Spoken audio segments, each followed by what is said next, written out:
নমস্কাৰ বন্ধু বান্ধৱীসকল আজিৰ এই ভিডিঅ'টোত আলোচনা কৰিম এটা চৰকাৰী চাকৰি আপোনালোকে কেনেকৈ লাভ কৰিব মই কেনেকৈ যে এটা চৰকাৰী চাকৰি লাভ কৰিম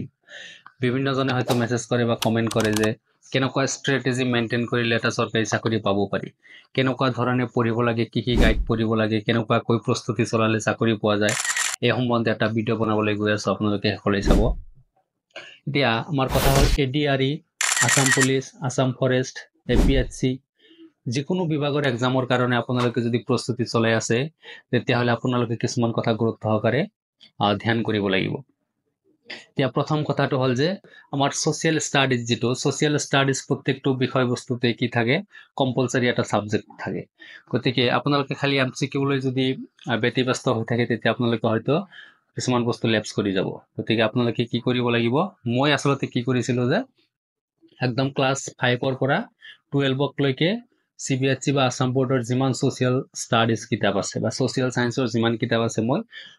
প্ৰত্যেকটো ক্লাস ওয়াইজ থৰলি পঢ়িছিলো গতিকে এটা এটা ভাল ষ্ট্ৰেটেজি হ'ব সোশ্যাল সায়েন্সৰ কাৰণে আপোনালোকে ক্লাস 6 ৰ পৰা হওক বা 5 ৰ পৰা হওক যিমান দূৰ পাৰে আপোনালোকে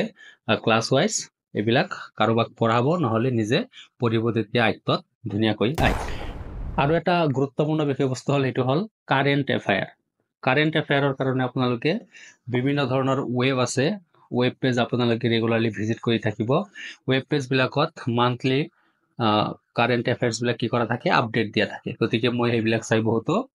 এক্সামত এইবিলাক ভাল ফলাফল পাইছো এডিআরই হক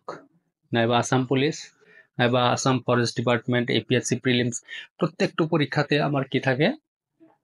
কাৰেন্ট এফেয়াৰৰ পৰা প্ৰশ্ন থাকে গতিকে আপোনালোকে ৰেগুলাৰলি কিছুমান ওয়েব পেজ আপোনালোকে ওয়েবত গুগলত যাই সাৰ্চ কৰিব কাৰেন্ট এফেয়াৰ 2024 গতিকে 24 ৰ যিমান কাৰেন্ট এফেয়াৰ আছে সব আপোনালোকে তাতে ধুনীয়াকৈ মান্থলি ওয়াইজ পাই যাব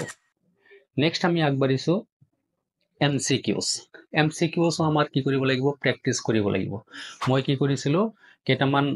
যাৰ পাৰ্সপেক্টিভ ফিল্ডৰ কাৰণে ধুনীয়া কিছুমান ইউটিউব চেনেল আছে যাৰ যিজন শিক্ষক বা শিক্ষয়িত্ৰীক ভাল লাগে হেনেকুৱা ধৰণৰ চেনেল চয়েস কৰি আপোনালোকে কি কৰিব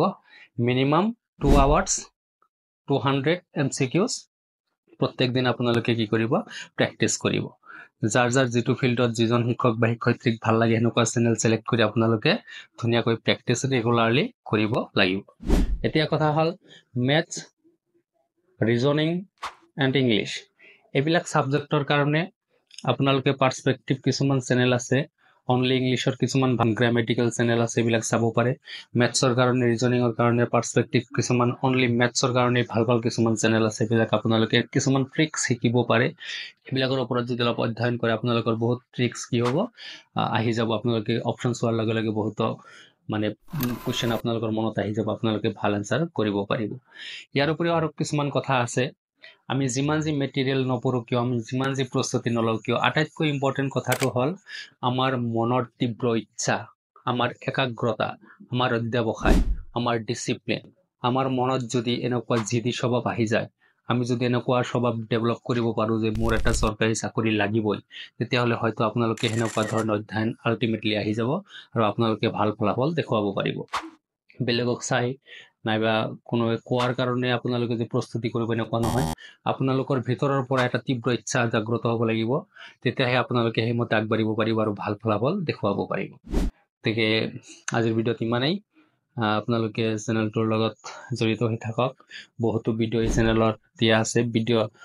ডেসক্ৰিপচনত বহুতো কিছুমান এমসিকিউ কিছুমান গ্ৰামাটিক্যাল সব ভিডিঅ'ৰ লিংক মই দি দিম আপোনালোকে চাব চেক কৰিব আৰু ভাল লাগিলে চেনেলটো সাবস্ক্ৰাইব কৰিব থ্যাংক ইউ